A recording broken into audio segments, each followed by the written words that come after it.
إن تنصروا الله ينصركم ويثبت أقدامكم. Tafsir Surat Al-Baqarah, ayat 30 hingga 37, halaman 6.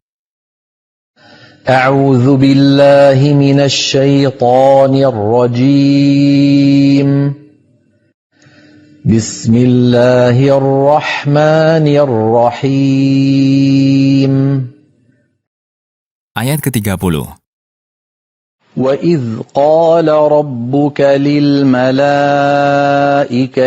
إِنِّي جَاعِلٌ فِي الْأَرْضِ خَلِيفَةً قالوا أتجعل فيها من يفسد فيها ويسفك الدماء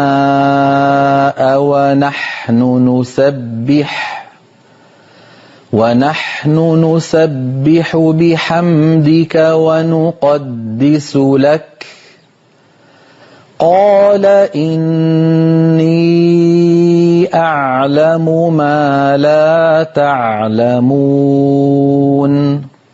Allah Subhanahu wa Ta'ala memberitahukan bahwa Dia telah berfirman kepada para malaikat bahwasanya Dia akan menciptakan manusia untuk ditempatkan di muka bumi secara silih berganti. Tugas utama mereka adalah memakmurkan bumi atas dasar ketaatan kepada Allah. Lalu para malaikat bertanya kepada Tuhan mereka dengan maksud meminta bimbingan dan penjelasan tentang hikmah di balik penempatan anak cucu Adam alaihissalam sebagai khalifah di muka bumi. Sedangkan mereka akan membuat kerusakan di sana dan menumpahkan darah secara semena-mena. Para malaikat itu mengatakan, "Sementara kami ini senantiasa patuh kepadamu, mensucikan dan memujimu, serta menghormati keagungan dan kesempurnaanmu. Kami tidak pernah letih dalam melakukan hal itu." Allah menjawab pertanyaan mereka dengan firman-Nya, "Sesungguhnya aku mengetahui apa yang tidak kamu ketahui tentang adanya hikmah-hikmah besar di balik penciptaan mereka dan tujuan-tujuan besar di balik penetapan mereka sebagai khalifah di muka bumi." Ayat ke-31.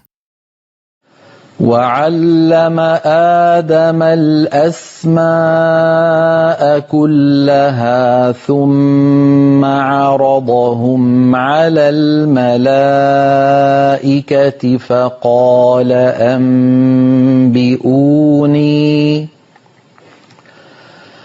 فقال أنبئوني بأسماء هؤلاء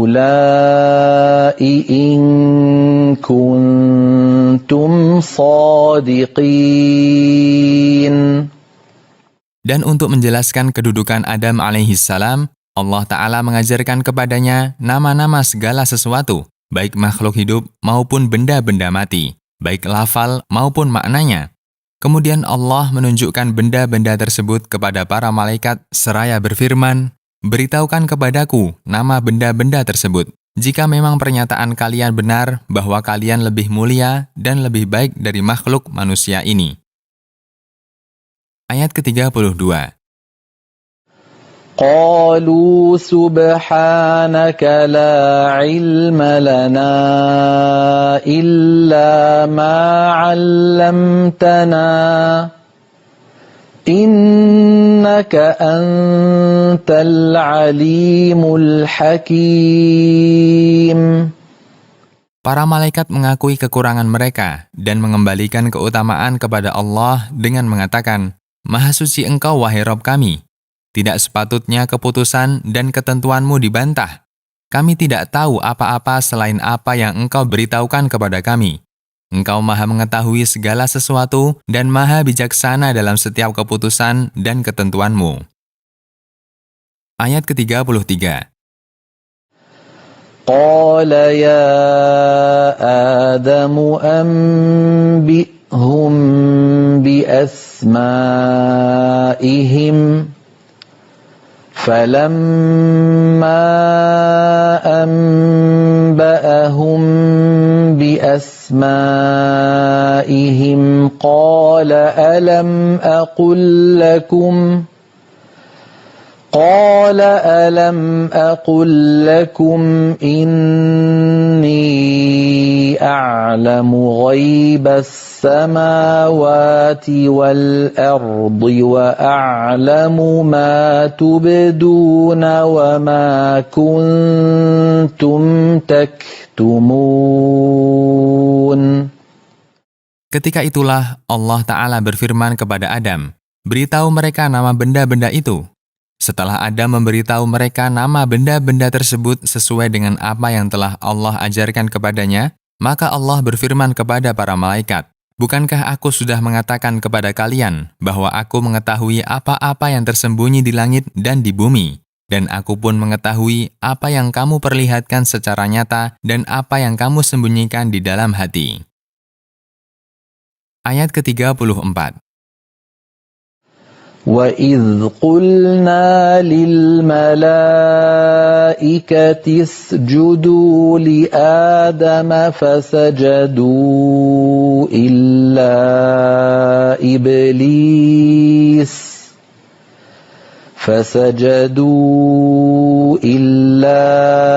إِبْلِيسَ أَبَى واستكبر وكان من الكافرين. Allah Ta'ala menjelaskan bahwa Dia memerintahkan para malaikat agar bersujud kepada Adam alaihissalam sebagai bentuk penghormatan dan pemuliaan. Maka mereka segera bersujud kepadanya demi melaksanakan perintah Allah, kecuali iblis yang berasal dari bangsa jin. Iblis melawan perintah Allah yang menyuruhnya bersujud kepada Adam dan merasa dirinya lebih baik dari Adam. Dengan begitu, iblis telah berubah menjadi kafir kepada Allah Ta'ala. Ayat ke-35.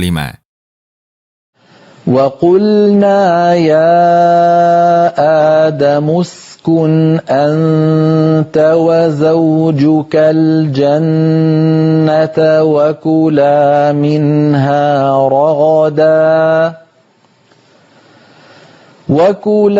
مِنْهَا رَغَدًا حَيْثُ شِئْتُمَا وَلَا تَقْرَبَا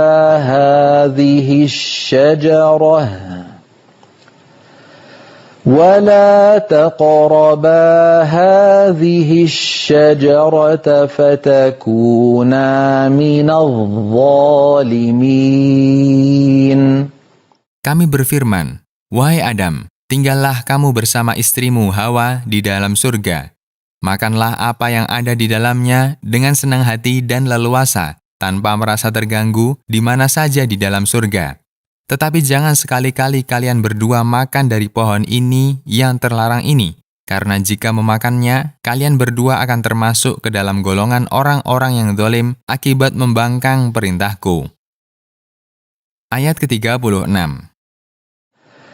فَأَزَلَّهُمَا الشَّيْطَانُ عَنْهَا فَأَخْرَجَهُمَا مِمَّا كَانَا فِيهِ وَقُلْنَا اهْبِطُوا بَعْضُكُمْ لِبَعْضٍ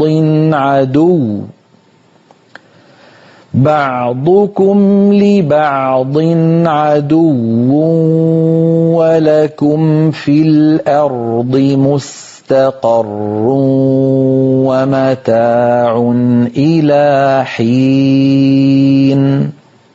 Kemudian setan tidak henti-hentinya menggoda dan merayu mereka berdua, sampai akhirnya setan berhasil menjerumuskan keduanya ke dalam kesalahan dan kekhilafan dengan memakan buah dari pohon yang terlarang bagi mereka. Maka balasannya ialah Allah mengeluarkan mereka berdua dari dalam surga. Dan Allah berfirman kepada keduanya dan kepada setan, "Turunlah kalian ke bumi, kalian akan saling bermusuhan. Di bumi itu kalian mempunyai tempat tinggal yang tetap dan bisa merasakan berbagai kenikmatan yang ada di sana sampai ajal kalian menjemput dan hari kiamat tiba." Ayat ke-37. فَتَلَقَّى آدَمُ مِنْ رَبِّهِ كَلِمَاتٍ فَتَابَ عَلَيْهِ إِنَّهُ هُوَ التواب الرحيم. Kemudian Adam mengambil kata-kata yang Allah limpahkan kepadanya dan menjadikannya sebagai doa, yaitu doa yang tersebut di dalam firman Allah. Keduanya berkata, "Ya Rob kami telah menganiaya diri kami sendiri, dan jika Engkau tidak mengampuni kami dan tidak merahmati kami, niscaya kami termasuk orang-orang yang merugi." Quran Surat Al-A'raf ayat 23. Maka Allah menerima taubatnya dan mengampuni kesalahannya, karena Allah suka sekali menerima taubat hamba-hambanya dan sangat menyayangi mereka.